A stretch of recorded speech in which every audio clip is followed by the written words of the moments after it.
Интернета нет. Платить платим, но услуги оператор связи предоставляет не в полном объеме. Жители республики возмущены. И, конечно, небезобоснованно интернет, да и связь вообще пропадает ровно в 12, а то и в 10 часов ночи. При том, что стоимость тарифа достигает до 2000 рублей в месяц. В условиях предоставления услуг не значатся никакие рамки. Каждый потребитель имеет право на качество. Это первый пункт закона о защите прав потребителей. Здесь это правило грубо нарушено, констатируют в надзорном ведомстве. Как следствие, многократные жалобы от населения на отсутствие интернет-связи в ночное время вынуждают разобраться, в чем дело. Чтобы мы определили, чтобы могли людям сказать, вот до такого-то числа будут ремонты, чтобы мы владели этой информацией, вот до такого числа будут отключения, или вообще их потом не будет. Отсюда Чувашевки, выяснить. У меня сотрудники берут работу. Может, у него днем не пол, может, он ночью. Вот, придет, поспит, 12 часов ночи станет, и час-два работы. А раз он смотрит, нету интернета. А сколько у нас дистанционно люди работали, да? Я к этому и говорю, вот, человек может и домой пойти, и может ночью, ему удобно ночью работать. В управлении Роспотребнадзора, помимо самих специалистов, ответственных за прием обращений и информирование граждан об их правах, пригласили сотрудников Роскомнадзора, представителей региональных операторов связи, Билайн, МТС, все, кроме оператора компании Мегафон. Те по неизвестным причинам пропустили заседание. В управлении Роспотребнадзора по Республике Ингушетия поступает обращение на систематическое ограничение ночное время операторами мобильной связи, осуществляющих свою деятельность на территории Республики Ингушетия, мобильного интернета 3G, 4G, без предварительного предупреждения о возможном введении полного или частичного ограничения связи интернетом. Количество обращений у нас 17, и хотел бы отметить, что за 2023 год, за первый месяц уже 4 обращения.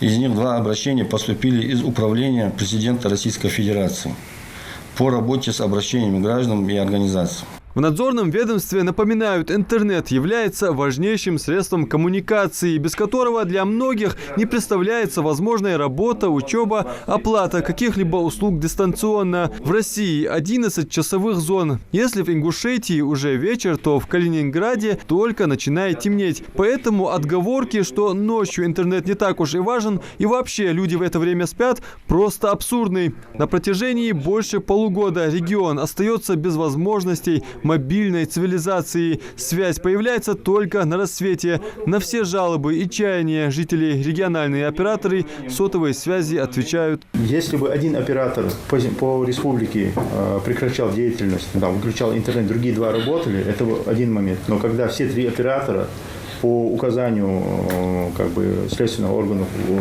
закрывают интернет, но это уже явно... Может, у вас сговор?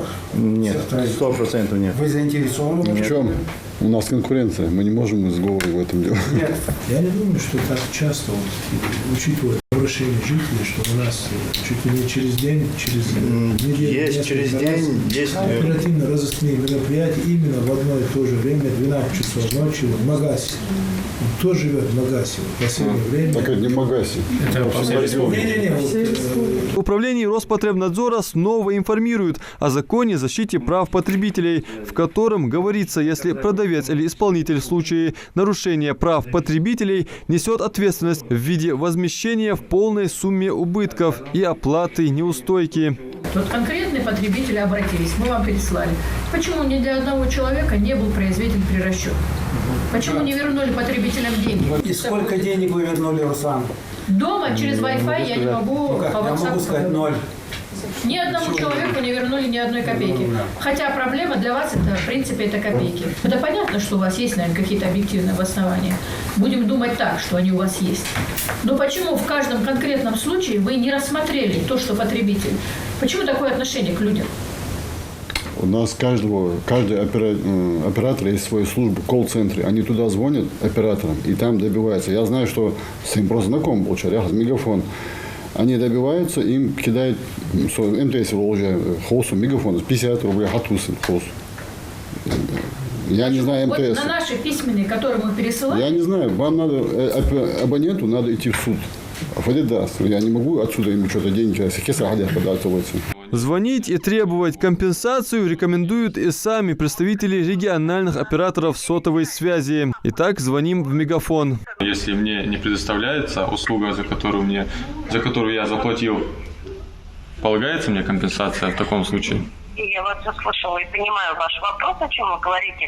Данных решений я не принимаю. Информацию зафиксировала, направила старшим специалистам для рассмотрения информации. То есть в отдел, который принимает данное решение. Вам по решению поступит ответ. В связи с тем, что надзорный орган ограничен в применении административных действий в отношении лиц, злоупотребляющих правами потребителей без угрозы жизни и здоровью граждан, то в управлении Роспотребнадзора республики информируют население. Мы знаем, телематические услуги связи, интернет, если мы говорим, они регулируются нормами гражданского права. Также они регулируются федеральным законом о защите прав потребителей и законом о связи.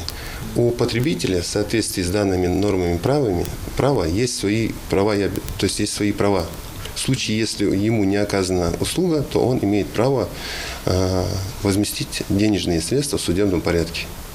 То есть подача искового заявления? Подача искового заявления в суд, да.